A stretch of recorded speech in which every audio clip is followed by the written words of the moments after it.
राजकुमार और जादुई वानर की कहानी बहुत समय पहले की बात है, जब दुनिया में जादू और करिश्मे होते थे। एक समृद्ध राज्य में एक न्यायप्रिय राजा राज करता था। उसका नाम था महाराजा विक्रमादित्य। वह अपनी प्रजा से बहुत प्रेम करता था और हमेशा न्याय के मार्ग पर चलता था। वन में मुलाकात। एक दिन महाराज अपने मंत्री के साथ शिकार के लिए वन में गए। शाम होने पर उन्होंने एक बड़े पेड़ के नीचे विश्राम करने का फैसला किया। जब भोजन का समय हुआ तो सेवकों ने दस्तरखान बिछाया।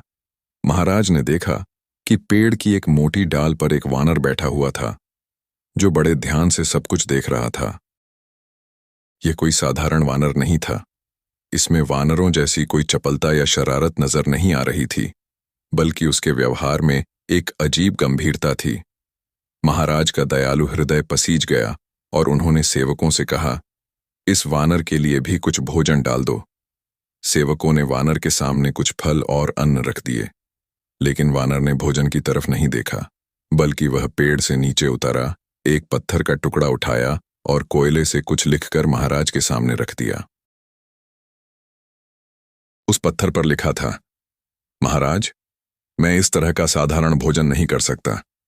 यदि आप वास्तव में दयालु हैं, तो जैसा भोजन आपके लिए तैयार किया गया है, वैसा ही मेरे लिए भी व्यवस्था करें। वानर की मांगे महाराज को यह देखकर अत्यंत आश्चर्य हुआ। एक वानर जो लिख सकता है, सभ्य व्यवहार जानता है। उन्होंने तुरंत आदेश दिया कि वानर के लिए भी उसी प्रकार का भोजन तैयार किया जाए जैसा राजा के लिए था। वानर ने शिष्टाचार के साथ भोजन किया और फिर पेड़ पर वापस चला गया। अचानक आकाश में काले बादल छा गए और वर्षा होने के आसार दिखने लगे। महाराज चिंतित हुए कि कहीं यह विद्वान वानर बारिश में न भीग जाए। उन्होंने सेवकों से कहा कि वानर के लिए भी एक छत की व्यवस्था करें। सेवकों ने एक कपड़ा ले जाकर वानर के पास रखा, लेकिन वानर ने फिर से पत्थर पर लिखा, महाराज, जैसा शामियाना आपके लिए लगाया गया है, वैसा ही मेरे लिए भी चाहिए। महाराज ने वानर की बात मान ली और उसके लिए भी एक उचित शामियाना लगवाया। बारिश शुरू हुई और वानर अपने आश्रय में सुरक्षित रहा। राजधानी की यात्रा। कुछ दिन बाद जब महाराज वापस जाने की तैयारी कर रहे थे, उन्होंने वानर से पूछवाया कि क्या वह उनके साथ राजधानी चलना चाहता है। वानर ने लिखकर उत्तर दिया, यदि मैं आपके साथ चलूं तो मेरे लिए भी वैसी ही सवारी की व्यवस्था करनी होगी जैसी आपकी है। महाराज को वानर के ज्ञान और शिष्टाचार में दिलचस्पी थी। उन्होंने वानर के लिए भी एक सुंदर हाथी की व्यवस्था करवाई। राजधानी पहुंचकर जब निवास की व्यवस्था की बात आई, तो वानर ने फिर अपनी शर्त रखी कि उसे भी महाराज के समान ही निवास चाहिए। महाराज के पास एक अतिरिक्त छोटा महल था, जिसका उपयोग कम होता था। उन्होंने वह महल वानर को दे दिया। अब वानर राज दरबार में भी आने जाने लगा। न्यायालय में वानर की भूमिका। वानर के पास अद्भुत न्याय बुद्धि थी। जब महाराज न्यायालय में मुकद्दमों की सुनवाई करते, वानर चुपचाप बैठकर सब कुछ सुनता। कभी कभी जब महाराज कोई गलत निर्णय लेने वाले होते, वानर तुरंत उनके हाथ से कागज छीनकर फाड़ देता और सही निर्णय लिखकर दे देता। पहले तो महाराज को गुस्सा आता था, लेकिन बाद में उन्होंने महसूस किया कि वानर हमेशा सही सलाह देता है। धीरे धीरे महाराज वानर पर निर्भर होने लगे। राजकुमारी से मुलाकात। महाराज की एक अत्यंत सुंदर और बुद्धिमान पुत्री थी, राजकुमारी सरस्वती। महाराज अपनी पुत्री से अत्यधिक स्नेह करते थे। राजकुमारी को भी इस रहस्यमय वानर के बारे में सुनकर उसे देखने की उत्सुकता हुई। एक दिन राजकुमारी अपनी सहेलियों के साथ वानर को देखने आई। जब वानर ने राजकुमारी को देखा, तो वह उसकी सुंदरता और गरिमा देखकर मुग्ध हो गया। वानर की नजरें राजकुमारी का पीछा करने लगीं। राजकुमारी डरकर अपने कक्ष में चली गई। लेकिन अब एक अजीब बात होने लगी। जब भी राजकुमारी दर्पण में अपना मुख देखती, उसे पीछे से वानर का चेहरा नजर आता। पता नहीं कैसे वानर उसके कक्ष में पहुंच जाता था। प्रणय निवेदन। एक दिन वानर ने हिम्मत करके एक पत्र राजकुमारी के हाथ में थमाया। उसमें लिखा था, सुंदरी राजकुमारी, क्या आप मुझसे विवाह करेंगी? मैं वचन देता हूं कि मैं भी उतना ही सुंदर हूं जितनी आप हैं। राजकुमारी जानती थी कि यह कोई साधारण वानर नहीं है। इसमें मनुष्य जैसी बुद्धि और शिष्टाचार है। धीरे धीरे राजकुमारी के मन में वानर के प्रति सहानुभूति जगी। जब यह बात महाराज के कानों तक पहुंची तो उन्हें अच्छा नहीं लगा। वे वानर के पास गए और कहा, सुनो, मैं नहीं जानता तुम कौन हो। मैंने तुम्हारी हर बात मानी, तुम्हें सम्मान दिया, लेकिन अब तुम मेरी पुत्री को परेशान कर रहे हो। यह उचित नहीं है। वानर की धमकी। वानर ने तुरंत कागज पर लिखा, महाराज, मैं आपकी पुत्री से विवाह करना चाहता हूं। मैं वचन देता हूं कि उसे हमेशा खुश रखूंगा। महाराज हक्के बक्के रह गए। अपनी फूल जैसी पुत्री का विवाह एक वानर से, यह असंभव था।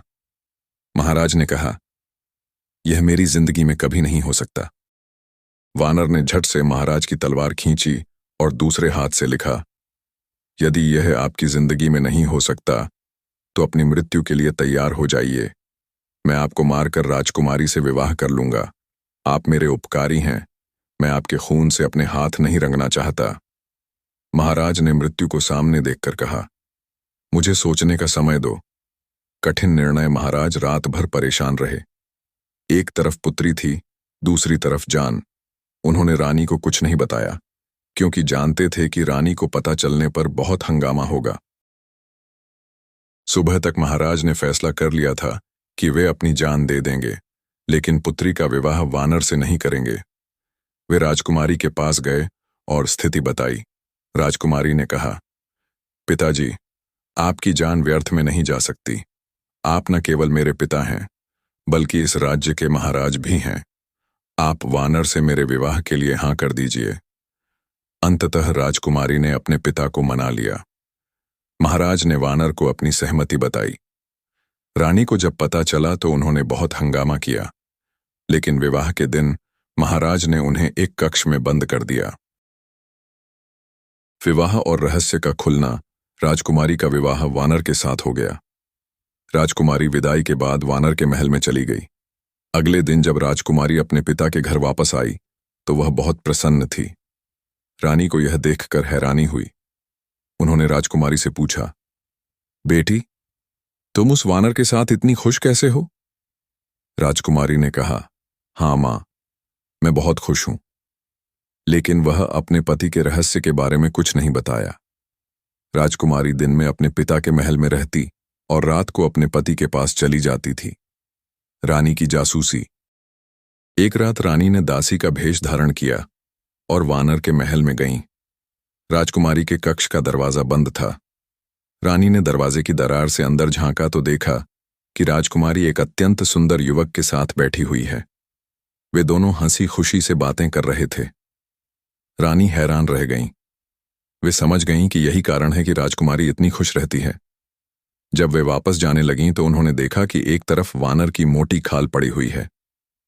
रानी ने सोचा, यह युवक इस खाल को पहनकर वानर बनता होगा। यदि मैं इस खाल को जला दूं तो यह हमेशा के लिए मनुष्य रूप में रह जाएगा। यह सोचकर रानी उस खाल को उठाकर अपने महल ले आईं और उसे आग लगा दी। त्रासदी। जैसे ही खाल जलना शुरू हुई, युवक को तेज जलन महसूस होने लगी। वह बचाओ बचाओ कहकर अदृश्य हो गया। राजकुमारी परेशान होकर अपने पिता के महल में आई तो देखा कि रानी ने खाल को आग लगा दी थी। राजकुमारी ने जल्दी से आग बुझाई, लेकिन तब तक बहुत देर हो चुकी थी। वह रो रो कर कहने लगी, हाय मां, आपने मेरा सुहाग उजाड़ दिया। आपकी मुझसे क्या दुश्मनी थी? रानी बोली, बेटी, मुझे क्या पता था। मैंने तो सोचा था कि इस खाल के जल जाने से वह हमेशा मनुष्य रूप में रह जाएगा। राजकुमारी ने कहा, मां, मैंने आपसे कहा था ना कि मुझे अपने हाल पर छोड़ दीजिए। अब आपको संतुष्टि मिली। खोज की शुरुआत जब महाराज को पता चला तो उन्होंने सैनिक भेजे, लेकिन कहीं भी वानर या युवक का कोई पता नहीं चला। राजकुमारी ने साधु का भेष धारण किया और अपने पति की तलाश में निकल पड़ी। वह जंगल जंगल, शहर शहर भटकती फिरी। उसके पैरों में छाले पड़ गए और चेहरे का रंग रूप बिगड़ गया। महीनों की खोज के बाद भी कोई सुराग नहीं मिला। एक रात राजकुमारी एक पेड़ के नीचे आराम कर रही थी। उस पेड़ पर दो पक्षी बैठे थे, चकोर और चकोरी। राजकुमारी ने उनकी बातें सुनी। चकोर की बात चकोरी ने चकोर से पूछा, क्या बात है? तुम इतने परेशान क्यों हो? चकोर ने कहा, क्या बताऊं, यहां से पूर्व दिशा में एक राजकुमार है। मैं उसकी हालत देखकर बहुत दुखी हूं। उसके पूरे शरीर पर बड़े बड़े घाव हैं। वह न सो सकता है और न ही चैन से बैठ सकता है। सारे वैद्य और हकीम उसका इलाज करके हार गए हैं। चकोरी ने पूछा, राजकुमार की यह हालत कैसे हुई? चकोर बोला, किसी क्रूर व्यक्ति ने उसे जलाने की कोशिश की थी। राजकुमार की जान तो बच गई लेकिन पूरा शरीर जल गया। चकोरी ने पूछा, क्या इसका कोई इलाज नहीं है? चकोर ने कहा, है। यदि कोई हमारी बीट इकट्ठा करे और उसे चंदन के साथ पीसकर 40 दिन तक रोज सुबह शाम राजकुमार पर लगाए तो सारे घाव भर जाएंगे। उपचार की तैयारी राजकुमारी समझ गई कि यह उसके पति के बारे में ही बात हो रही है। सुबह पक्षी उड़ गए तो राजकुमारी ने सारी बीट इकट्ठा की। उसने वैद्य का भेष बनाया और पूर्व दिशा की तरफ चल पड़ी। कुछ मील की दूरी पर उसे एक सुंदर शहर दिखा, लेकिन वहां हर तरफ उदासी छाई हुई थी। लोग बहुत परेशान थे। राजकुमारी ने पूछताछ की तो पता चला कि उनके राजकुमार की हालत बहुत खराब है। राजकुमारी ने बाजार से चंदन और अन्य जरूरी दवाएं खरीदी। फिर वह राजमहल पहुंची और पहरेदार से कहा, जाकर महाराज से कहो कि हिमालय से एक वैद्य आया है जो राजकुमार का इलाज कर सकता है। इलाज की शुरुआत पहरेदार दौड़कर महाराज के पास गया। महाराज ने देखा कि यह तो एक युवा वैद्य है। उन्होंने संदेह से पूछा, तुम क्या कर सकोगे? बड़े बड़े वैद्य हार चुके हैं। राजकुमारी बोली, यदि 40 दिन में राजकुमार ठीक न हुआ तो चोर की जो सजा है वही मेरी सजा समझिए। महाराज खुश हो गए और राजकुमारी की शर्त मान ली। राजकुमारी ने कहा, मुझे राजकुमार के पास वाला कमरा चाहिए ताकि मैं दिन रात उनकी देखभाल कर सकूं। महाराज ने राजकुमारी को राजकुमार के पास का कमरा दे दिया। राजकुमारी ने अपना इलाज शुरू किया। चकोर की बीट और चंदन का लेप बनाकर वह रोज सुबह शाम राजकुमार के घावों पर लगाती। चमत्कारिक इलाज। महीने भर में ही राजकुमार की हालत में सुधार दिखने लगा। घाव भरने लगे और वह पहले से बेहतर महसूस करने लगा। 40 दिन बाद राजकुमार पूरी तरह से ठीक हो गया। महाराज ने वैद्य को भारी इनाम देने की तैयारी की थी। राजकुमार भी उस वैद्य का दिल से आभारी था। लेकिन 40वें दिन राजकुमारी ने अंतिम बार दवा लगाने के बाद वहां से चली गई। जाने से पहले राजकुमारी ने राजकुमार से उसकी अंगूठी मांग ली थी। राजकुमार ने खुशी से अपनी अंगूठी दे दी। राजकुमारी अपने पिता के महल वापस आ गई। राजकुमार को पता ही नहीं चला कि वैद्य कब चला गया। महल में राजकुमार के स्वस्थ होने की खुशी मनाई जा रही थी, लेकिन वैद्य का कोई पता नहीं था। पुनर्मिलन जब राजकुमार पूरी तरह से स्वस्थ हो गया तो उसे अपनी नई दुल्हन की याद आई। वह अपने पिता से इजाजत लेकर शिकार के बहाने निकला और सीधे अपने ससुराल पहुंचा। राजकुमार ने शाही पोशाक पहनी थी और उसके साथ एक शाही दस्ता भी था। सेवकों ने उसका सम्मानपूर्वक स्वागत किया और महाराज को सूचना दी। महाराज पुत्री के गम में बूढ़े हो गए थे। राजकुमार ने अदब से उन्हें प्रणाम किया। महाराज बोले, बेटा तुम कौन हो? कहां से आए हो? तुम जाने पहचाने लगते हो, लेकिन मैं तुम्हें पहचान नहीं पा रहा। राजकुमार ने कहा, आदरणीय, आप भले ही मुझे न पहचाने, लेकिन मैं आपको कभी नहीं भूल सकता। मैं वही वानर हूं जिसे आपने अपने बराबर का दर्जा दिया था, अपने महल में रखा था और अपनी पुत्री से मेरा विवाह कराया था। महाराज हैरानी और खुशी से बोले, यह कैसे संभव है? राजकुमार ने कहा, पहले बताइए, मेरी पत्नी कहाँ है? महाराज ने कहा, वह तुम्हारे जाने के बाद अकेली रह रही है। सच्चाई का खुलासा। राजकुमार खुशी से अपने महल में गया। राजकुमारी गम की मारी बैठी थी। उसका फूल जैसा चेहरा मुरझा गया था।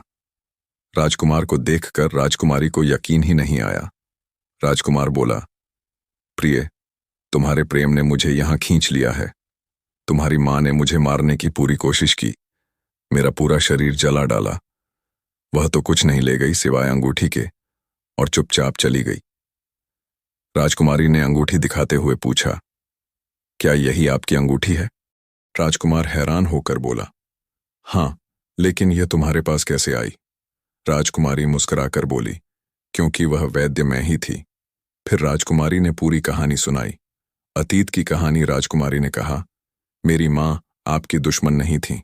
जब उन्होंने आपको मनुष्य रूप में देखा तो सोचा कि खाल जला देने से आप हमेशा मनुष्य रूप में रह जाएंगे। गलती आपकी भी है कि आपने मुझे कभी अपने वानर बनने की वजह नहीं बताई। राजकुमार बोला, दरअसल मुझे यह सब बताने का मौका ही नहीं मिला। लगभग 1.5 साल पहले मैं शिकार के लिए निकला था। जंगल में मुझे एक हिरण दिखा। मैंने तीर चलाया लेकिन हिरण गायब हो गया। मैं हिरण की तलाश में इतना आगे निकल गया कि अपने साथियों से बिछड़ गया। रेगिस्तान के किनारे मैंने देखा कि एक बुजुर्ग व्यक्ति बैठा रो रहा है। उसके पास एक 12 साल का बच्चा था जिसकी टांग से खून बह रहा था। वे बुजुर्ग उस व्यक्ति को बद्दुआ दे रहे थे जिसने बच्चे को तीर मारा था। मुझे देखकर उन्होंने गुस्से से कहा, तुम इंसान हो या वानर? तुम में तमीज का नाम तक नहीं। बस उनके कहते ही मैं वानर बन गया। मैंने उनके पैर पकड़े और माफी मांगी। बच्चे को मुझ पर दया आ गई। उसने अपने दादा से कहा कि जब कोई अपनी गलती मान ले तो उसे माफ कर देना चाहिए। बुजुर्ग ने कहा, मैं अपनी बद्दुआ वापस नहीं ले सकता, लेकिन कम कर सकता हूं। साल भर तुम वानर रहोगे। जब कोई लड़की तुमसे सहानुभूति रखते हुए विवाह के लिए तैयार हो जाएगी, तब तुम मनुष्य बन जाओगे। यदि 1 साल से पहले विवाह हो गया तो सिर्फ अपनी पत्नी के सामने ही मनुष्य रूप में आ सकोगे। 6 महीने तक मैं जंगल में भटकता रहा। फिर तुम्हारे पिता से मुलाकात हुई। बाकी सब तुम जानती हो। खुशी की वापसी। ये बात अभी खत्म भी नहीं हुई थी कि रानी और महाराज ने सारी बातें सुन ली। रानी ने राजकुमार से माफी मांगी और राजकुमार ने उन्हें माफ कर दिया। महाराज बोले, हमारा कोई बेटा नहीं है, अब तुम यहीं रहोगे। राजकुमार ने कहा, अभी तो मुझे अपनी पत्नी को लेकर अपने पिता के पास जाना है, लेकिन मैं वादा करता हूं कि आपकी सेवा में हाजिर रहूंगा। उसके बाद राजकुमार अपनी पत्नी को लेकर अपने पिता के पास गया। दोनों ने अपने पिता को पूरी कहानी सुनाई। सभी बहुत खुश हुए। समापन। राजकुमार और राजकुमारी ने बहुत सुख से अपना जीवन बिताया। उन्होंने दोनों राज्यों की भलाई की। राजकुमार की न्याय बुद्धि से लोग बहुत प्रभावित थे। दोनों राज्यों में शांति और खुशहाली रही। इस कहानी से हमें यह सीख मिलती है कि हमें कभी भी किसी के बाहरी रूप को देखकर उसका फैसला नहीं करना चाहिए। असली सुंदरता मन की होती है। साथ ही यह भी पता चलता है कि सच्चा प्रेम हर मुश्किल का सामना कर सकता है। राजकुमारी का धैर्य, समर्पण और प्रेम ही था जिसने उन्हें अपने पति से मिला दिया। कभी कभी जो चीजें हमें बुरी लगती हैं वे हमारे लिए अच्छी हो सकती हैं। भगवान की मर्जी में ही हमारी भलाई छुपी होती है। यह कहानी आपको कैसी लगी? क्या आप इसे और भी रोचक बनाने के